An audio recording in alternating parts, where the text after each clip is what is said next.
So, we've talked about the Yautja before. We know their code, their honor, and their brutality. But Predator Badlands? This is something different entirely. This is one of the best Predator stories to date because it strips away the Earth setting and throws us into the deep end of the universe. It's got an insane story, visceral action sequences, and characters that actually make you care about the monsters.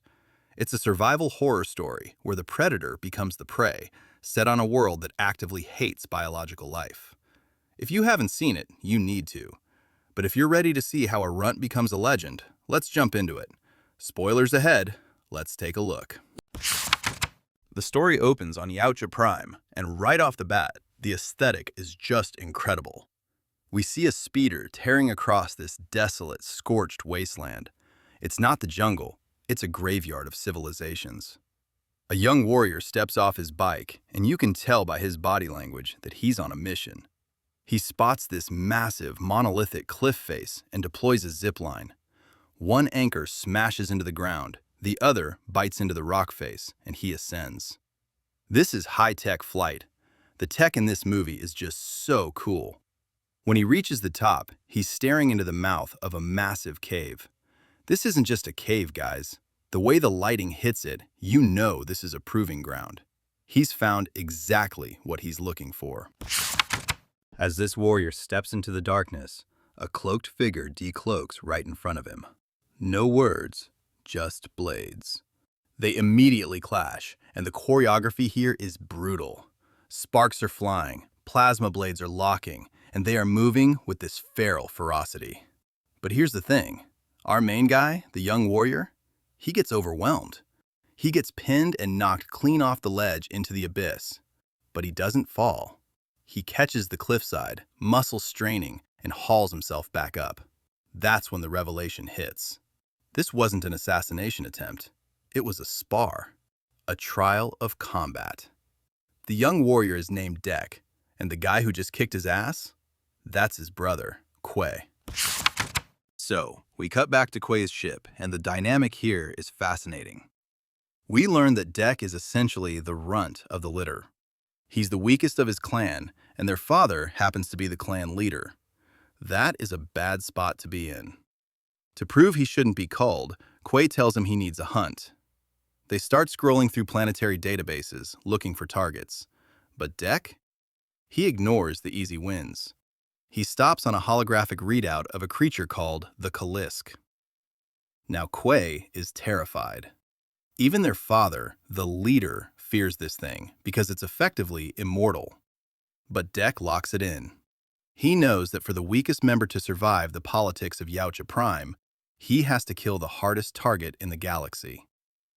It's a suicide mission, and Quay tells him exactly that. Suddenly, proximity alarms start screaming. Another vessel is coming in hot, and it's their father. And he isn't here to wish them luck. He demands to know why Dek is still breathing. See, the order wasn't for Quay to train Dek. It was to execute him. In the Yautja code, weakness is a disease, and the father wants it cut out. Quay tries to reason with him, saying Dek deserves at least one blood hunt to prove his worth, but the father isn't hearing it. He traps Dek and wants Quay to execute him right there on the platform. But Quay makes a split-second decision. He deploys Dek's anchor line, yanking his brother backward into the safety of the ship. The betrayal is instantaneous. The father doesn't hesitate. He immediately fires a plasma shot meant to vaporize Quay.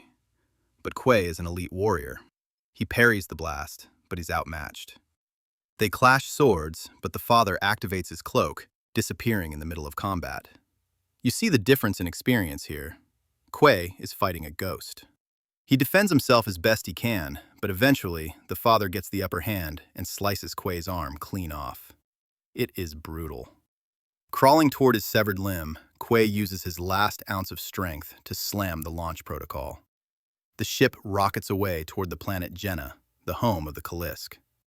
The G-force sends Dek flying, and as they leave the atmosphere, we see Quay executed. The ship enters the atmosphere of Genna, also known as the Death World, and it immediately goes wrong. The ship is getting hammered by asteroids, ripping the hull apart. Dek wakes up from the turbulence, dazed, trying to grab the controls, but the console is dead. The ship is going down. He yanks the ejection lever with everything he has. His pod shoots out, tumbling through the sky. But Genna isn't done with him. A massive aerial predator slams into the pod mid-flight, knocking him into a tailspin. He crashes hard into the forest floor. Smoke, debris, silence. It's a miracle he's alive, but on this planet, being alive is just a temporary state. Dek claws his way out of the wreckage. He's battered, but he's a predator. The first thing he does is a gear check. Inventory, weapons, integrity. He's isolating his variables. He notices the forest around him is shifting. He readies his spear, and suddenly the vegetation attacks. These vine creatures lunge at him, grabbing his limbs. He starts slicing and dicing, cutting through them, but they just keep coming. It's a swarm. He's overwhelmed, surrounded by this living forest, until he spots a gap. He draws his sword and sprints, carving a path through the vines until he bursts into a clearing. The vines stop abruptly at the edge, and you have to wonder, why did they stop? Dek takes a moment to breathe and actually looks at this alien world. He's been here 5 minutes and almost died twice. He moves into a field of strange, bulbous plants. Suddenly, stones start dropping from the sky. He looks up and sees a flying creature bombing the field. When the stones hit the plants, they explode, firing out paralyzed needles. It's a farming tactic. He hears a scream. There's a woman tied to a tree nearby. She warns him about the needles, but it's too late. One strikes Dek in the neck. His vision blurs, his muscles lock up. As he falls, he tosses his weapon toward the woman. The last thing he sees before blacking out is her cutting herself free and tackling the creature midair. When Dek wakes up, the woman is there. But something is wrong. She's missing half her lower body, and there's no blood, just wires and white fluid. She's a synthetic, an android named Thea from the Weyland-Yutani Corporation. Now, Yautja usually despise artificial life, and Dek is ready to leave her there to rust. But Thea is persuasive. She convinces him that on this planet, he needs eyes and ears. He agrees, but only viewing her as a tool, not an ally. They start trekking through this hostile terrain, rivers and mountains, finally holing up in a cave. This is where Thea drops some lore. She's part of a special unit with heightened emotions, and she's here with her sister, Tessa, hunting the exact same thing Dek is, the Kalisk. The scene shifts, and we get a look at Thea's base of operations. We see another synthetic in a repair pod, looking absolutely wrecked. This is Tessa. She's undergoing extensive repairs, literally welding herself back together while on a comms link with Weyland-Yutani. The company, true to form, is threatening to decommission her. They tell her this is her last chance. If she doesn't secure the asset, she's scrap metal. This adds a ticking clock to the story. You realize that Tessa isn't just a machine following orders. She's fighting for her survival, which makes her desperate. And a desperate android is a dangerous thing. Back with Dek and Thea, they reach a field where the grass is razor sharp. Literally, grass that can cut bone. They're hunting a bone bison for food, jumping tree to tree to avoid the ground. Suddenly, they get jumped by a smaller, weird creature, and while they are distracted, a bone bison charges. Dek reacts instantly, throwing his sword and slicing the bison in half mid-charge. It's awesome. But they don't get to celebrate because tentacles shoot down from the trees. It's a Luna bug, using its grotesque tentacles to drag prey into its razor-sharp teeth. Just as Dek is about to get eaten, that weird little creature from before jumps into the monster's mouth, hardens its shell, and shatters the Luna bug's teeth. Dek falls free, catches the little guy, and realizes he just made a friend. The Luna bug isn't dead, though. It chases them, jumping from tree to tree. We get this high-speed pursuit through the trees and the razor grass. The little creature, who they decide to name Bud, tries to outrun it, but the bug is gaining. It scoops Bud up with its tentacles. Dek has to act quickly. He slices through a massive tree trunk, rides it down like a bridge, and leaps onto the Lunabug's back. He plants his feet and drags his blade down the entire length of the creature's spine, gutting it. He stands on top of the carcass and lets out this massive roar.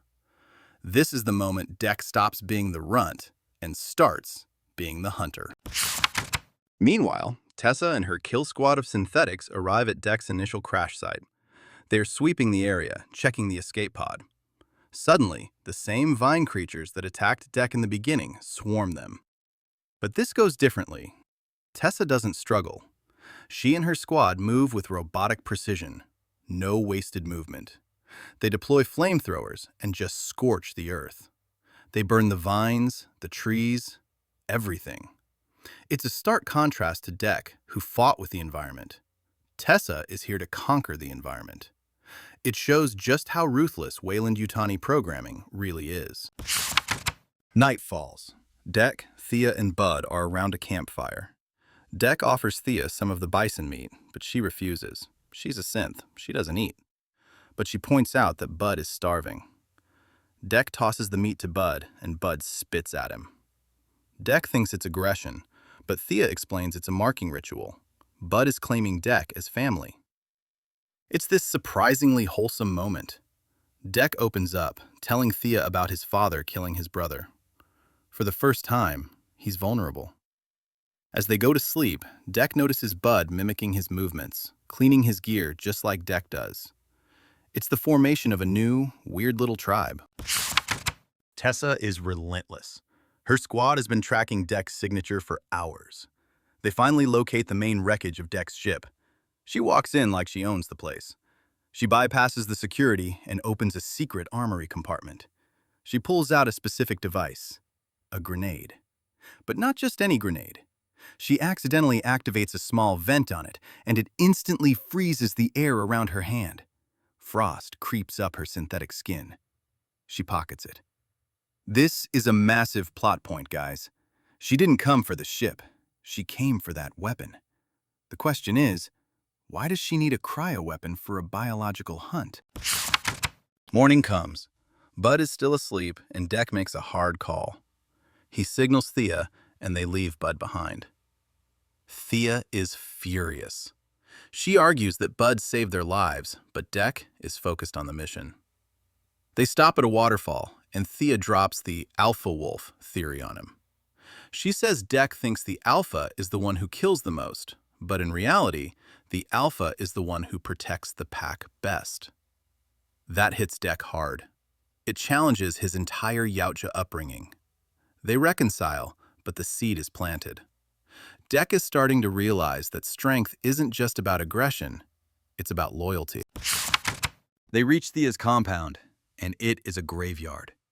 Debris and dead synthetics are scattered everywhere. Dek finds Thea's severed legs and places her on a repair table. As she reconnects, she drops the bombshell. She lied. She's been in contact with Tessa the whole time. They are here to capture the Kalisk alive for Weyland-Yutani. Dek realizes he was just a pawn to get her back to base. He is furious. He refuses to be used.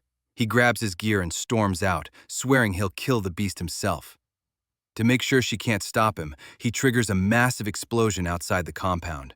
He's ringing the dinner bell to lure the Kalisk right to him. And it works. The ground shakes and the Kalisk arrives. It towers over Dek, a nightmare of claws and teeth. The fight is insane. Dek is moving faster than he ever has, dodging strikes that would crush a tank. He slices the Kalisk's tail off. It grows back instantly. He leaps, decapitating the beast. The head rolls on the ground, but then tentacles shoot out and reattach it. It is literally unkillable.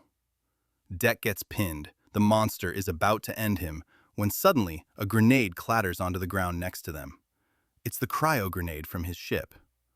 Boom!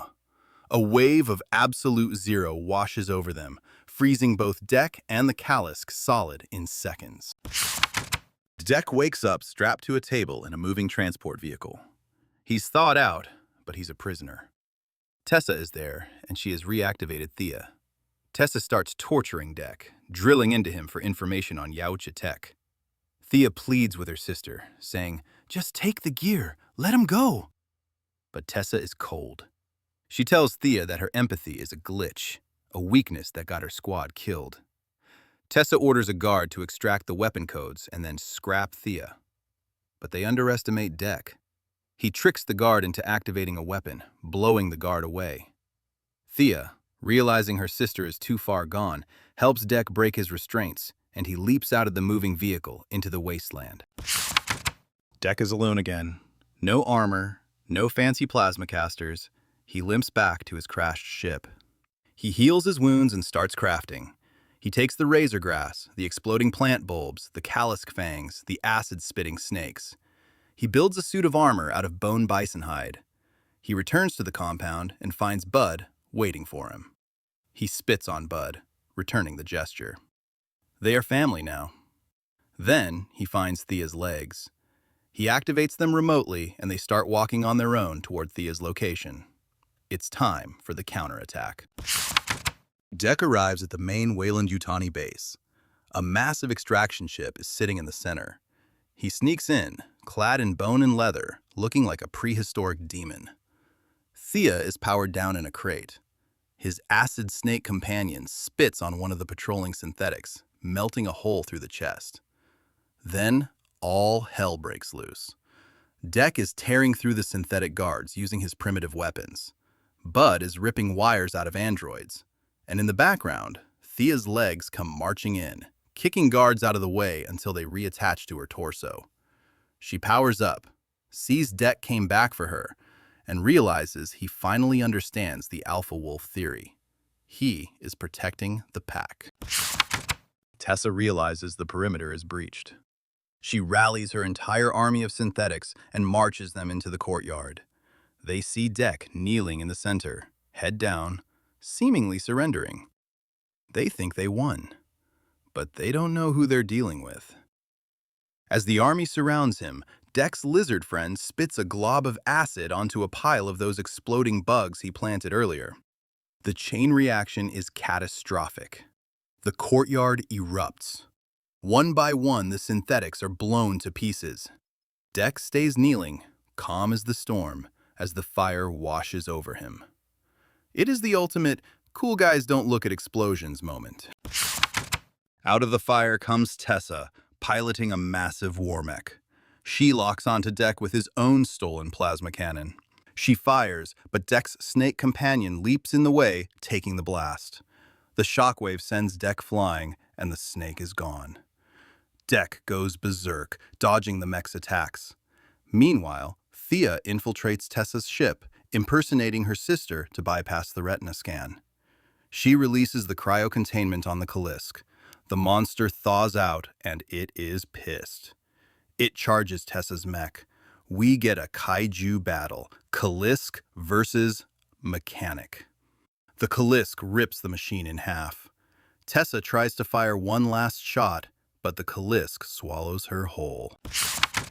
The Kalisk roars in victory. It walks over to Bud and nuzzles him.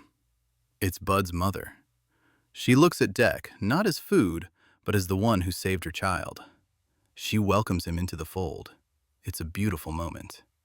But then, the Kalisk stops. Ice crystals start forming on her scales. She freezes from the inside out and detonates. Shards of frozen flesh fly everywhere. From the rubble, Tessa stands up. She activated a cryo grenade inside the beast. She's broken, leaking fluid, but she's locked onto Thea. Before she can fire, Dek decapitates her. Bud lifts Tessa's severed head. The Kalisk is dead. Dek embraces Bud and Thea. They're the only family left standing. The group leaves Genna and heads for Yautja Prime. Dek walks right up to his father and throws Tessa's robotic skull at his feet. His trophy. The father? Not impressed. He orders his guards to kill Dek. But Dek isn't the runt anymore. He drops the guards instantly. Now it's father versus son. The father uses his cloak, the same trick he used to kill Quay. Dek is taking hits, bleeding out, until he triggers the ship's thrusters remotely. Dust fills the air, revealing the father's silhouette. Dek catches his father's wrist and slices his arm off. Exact retribution for Quay. The father is on his knees, clutching his stump. He reaches for a trap, the same one he used to restrain Dek at the start of the movie. But Dek is one step ahead. He stole the remote. He triggers the trap on his father. The clan leader is pinned, helpless. He starts begging, pleading for his life, appealing to Dek's blood. But Dek steps aside. From the shadows, a grown Bud emerges. The father screams as Bud bites his head clean off. Revenge is served. Dek looks at his new pack, a synthetic and an alien monster. He points to the sky as a massive ship descends. He tells them, "That's my mother." And that is where the movie ends. And that is Predator Badlands. Honestly, this completely reinvents the mythos for me. It shows that being a predator isn't just about the tech, it's about the mindset. Dek went from zero to alpha, not by following the rules, but by breaking them. What did you guys think? Does this top the original for you? Let me know in the comments below. Don't forget to like and subscribe, and I'll see you guys next time.